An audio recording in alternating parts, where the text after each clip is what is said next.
Hey everybody, what's going on? Chris here from Chris Travels. Today we are going to be going on a float with Kenai Riverdog. So basically the background of this story is I've been substitute teaching here in Seward, Alaska. The owner of the company approached me and asked me if I'd be interested in going. So of course I said I wanted to film the whole thing, so this will be the trip. They're going to be here in about 5 minutes, and then we're going to head up to the Kenai River. And then we're gonna do a float real quick. As you can see, it is an absolutely gorgeous day today. You also might notice that we are filming with the GoPro today.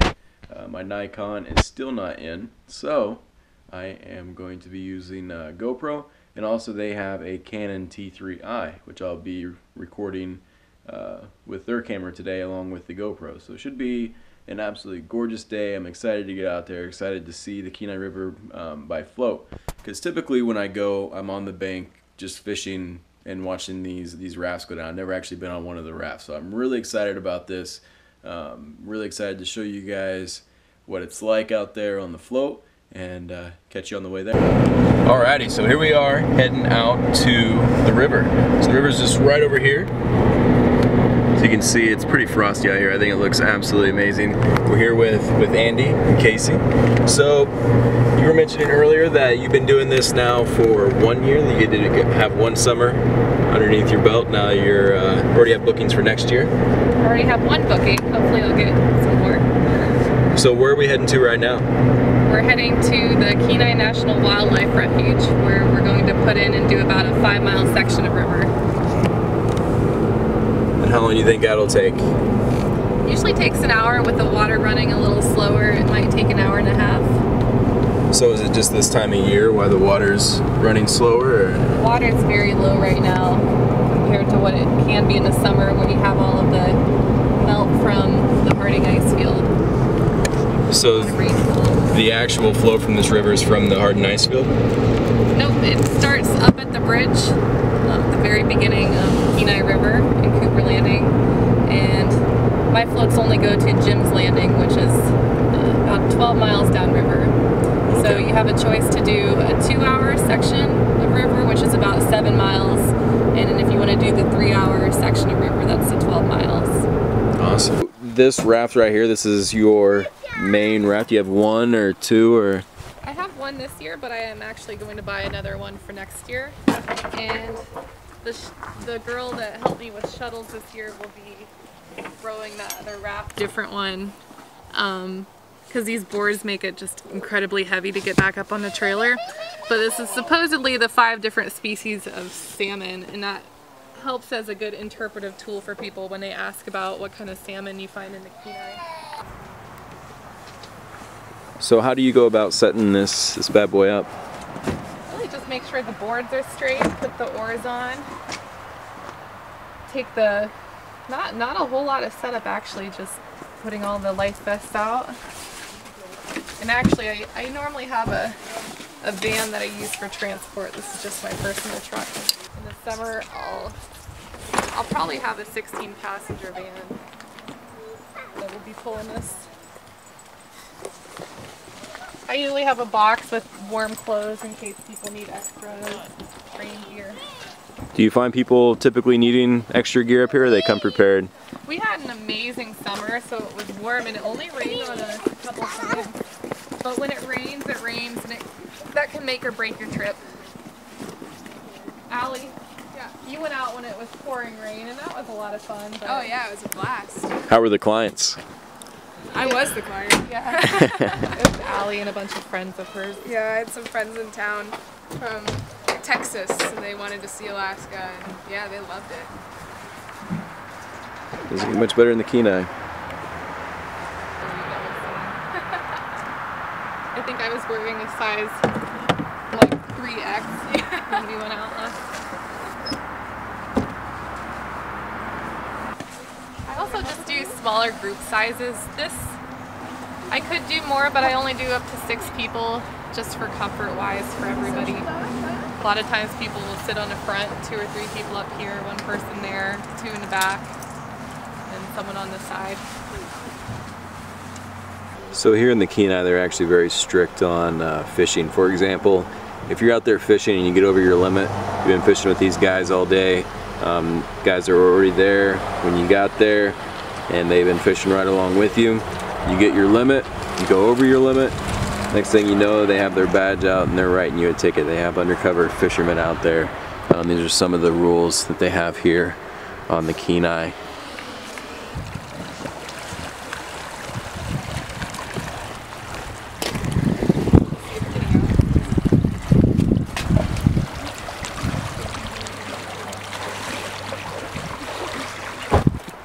So this is the actual official river dog then? This is the river dog in his Halloween costume. Oh, now I see. Pretty rambunctious little guy. Typically whenever the water is a little bit higher, it's right up to this point. Super low today. I realized there was a huge dead king like under the boat that we had pulled up on top of, and it was literally 5 of these bricks long, which I think those are about a foot wide each. So this king was like 5 feet long. It was huge. Alrighty, so here we are, getting ready to head out on the water. Absolutely gorgeous day here in Cooper Landing. So this is actually, I don't know how well you can see because of the sun, but right up here to the left, that's where we always went fishing. The Russian River is right up that way. And this is, like during fishing season, it's shoulder to shoulder, just all through here. So we got a couple pups with us today. Alright, let's go, puppy dogs.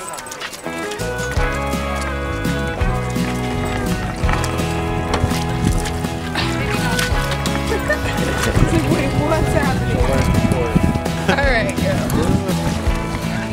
I found myself awake. I could hear him down the hall. She was not the one I loved, but she was there to break my fall. So I took a steady grip, and I took my courage down. And when I landed hard,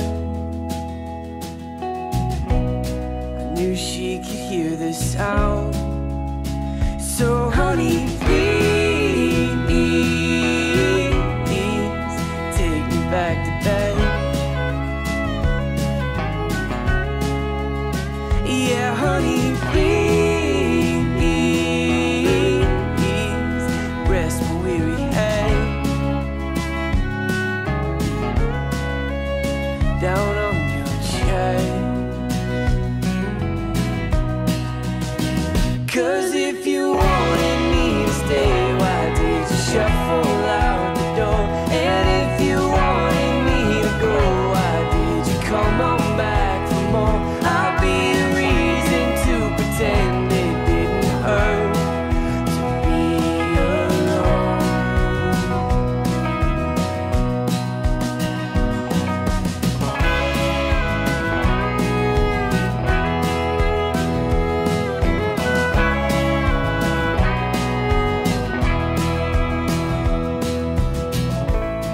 And our days were never long, but our nights were always full. And we owed all that we saw to the chemicals in fall. And I said I couldn't love, and she said she didn't care. I took her at her word and gave her my way to bed. So honey, please take me back to bed. Yeah, honey, please rest my weary head down on your chest. Oh,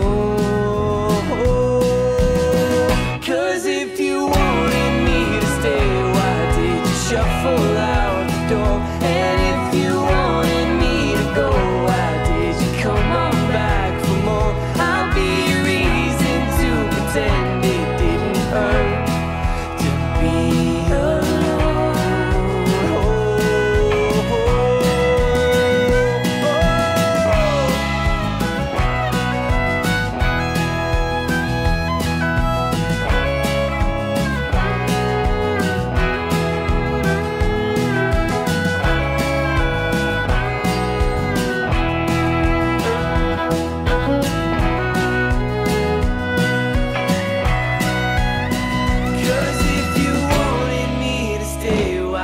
Shuffle out the door. And if you wanted me to go, why did you come on back for more? I'd be a reason to pretend it didn't hurt to be alone. So in the summer on the Kenai River, we have 2 big runs of sockeye salmon that come up. And this area is very popular for sockeye fishing. It's just higher numbers of fish are pushing up together in this area. So people will take the Russian River ferry, which is a boat on a cable, and they'll take that across the river. And this whole bank in the summer, if you're floating by here, will be lined with people on a good day of fishing. And it's called combat fishing because you really want to wear polarized glasses and the thickest clothes you can find. Because if the guy standing next to you loses his fish, that gear and that hook and those weights are all flying back towards you. So there's a medical clinic in Soldotna that actually has a big sign that says hook removal here, because it's fairly common for people to get nice size hooks in them. So when my grandma came up, we actually were on that bank right there. Huh. We were fishing out here. We didn't have any luck. We caught one fish, but it was a filleted fish. That's the only luck we had all day. This is towards the end of the red run. You also have to share this area with bears if you're a fisherman on the bank. And those bears are very used to people depending on what bear it is. And I've seen bears just come right down the bank in and amongst the fishermen, steal packs, steal fish, and just run away with them, never to be seen again. Have you had any experiences with bears here? I've had a lot of run-ins, nothing too bad, just those experiences that get your heart racing pretty good. What's an example of one? Remember that black bear that walked up on us when we were fishing? Yeah. We did have a small bear come up on us this summer, but I've actually been fishing right about here before, and I cut myself with my fillet knife. So I went up to get help from these men to see if they had Band-Aids. And about 10 minutes later, a big brown bear just came down right where I was standing all by myself. So I was kind of thankful at that time that I had cut myself, or else I would have been face to face with a big brownie. There's a couple of bald eagles right up there. Surprised they're still sticking around. I thought they went south for the winter. Do they stick around? No? I think they'll stay where if there's still some food left. They might be still finding some washed up carcasses, or they might just be targeting live trout. Really? Do bald eagles, they do migrate south for the winter, don't they? Or do they stick around? I believe some of them go to Homer. I don't think they go too far if they go anywhere, because I've seen them in the winter. Really? I think they'll just go where the food is. But there's been sometimes in the summer where you won't see any eagles, and then there will be sometimes where on a 3-hour float my customers have counted about 40 eagles. So even though it's winter time and fishing slowed down, we still have some fishermen out here. Is that pretty common? There's some diehards for sure. As long as the ramps are clear, there will usually be people out here on a nice day. If they get snowed over, there won't be that many people out here. There might be some fishing near the bridge.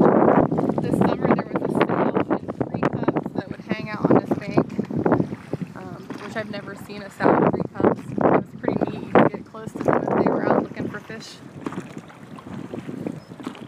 They'll just grab their carcass and run back into the woods where no one can see them.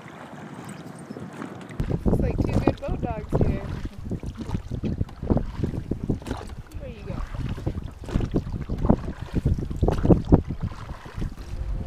So is rowing, is it more easier than you thought it was going to be, or? It was definitely hard the first couple times I ever did it. You go to bed and wake up sore. But after a summer of rowing, it became old hat. Alan says he was amazed by your rowing skills. My boyfriend went with her like one of her first times out, and then we just went again recently, and he was like, it was like, you look good. Those few people that sacrifice their lives to go out on a boat with me while I was just learning, I'm thankful to that, but yeah, I've come a long way. When you first came up to Alaska, did you ever see yourself doing any type of river guiding? I was somewhat scared the first time I tried to row with friends. You know, it's just, you're not sure how fast you're gonna go towards a danger, but once you get out here, yeah, it's easy once you've been down a couple times. But no, I never saw myself rowing ever. But once you're on the Kenai River for the first time, you get it, a little bit of an addiction to it. And I can't think of anything better to do on a nice summer day than be on the river. Or fall day. Fall day. So is the Kenai River, is that maybe your favorite spot in Alaska? Or? It definitely is, especially on a peaceful day. I'm not as fond of it when everybody's down from Anchorage, and it, you know, on a busy summer day there might be 6 different boats in sight, but I love it in the evenings when there's fewer people and boat ramps are easy to get onto, and just like wildlife and peacefulness of it. And the color of it is amazing. I'm not sure if you're picking that up with the camera, but it's this turquoise color if the sun's hitting it right, and that's from the glacial silt that's suspended in the river. Do people usually stop along the way when they do the tour? I do custom trips, so they can request a breakfast float, or you know, they can bring their own lunch and request to stop for a picnic. But usually it's just to use the restroom, and I had several requests for custom trips. But not a whole lot of people seem interested in that. They seem more interested in floating and then going on to the next Alaskan.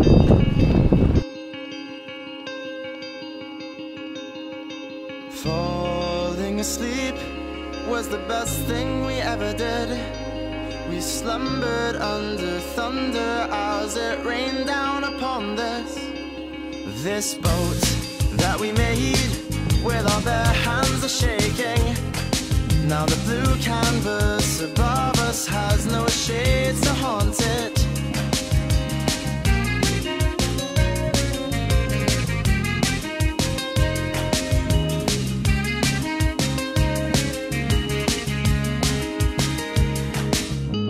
Onwards I ran to see where my feet gripped the land. We were stranded on an island shore with warm white sheets of sand. We must have gone mad minutes ago. We were washed with sad. It's sad if we are still unconscious, and this is a vision we had. Maybe we never woke up. If so, then we better not never. 'Cause conscious is lonely, but here we could be alone. Maybe we never woke up. If so, then we better not never. 'Cause conscious is lonely, but here we could be alone.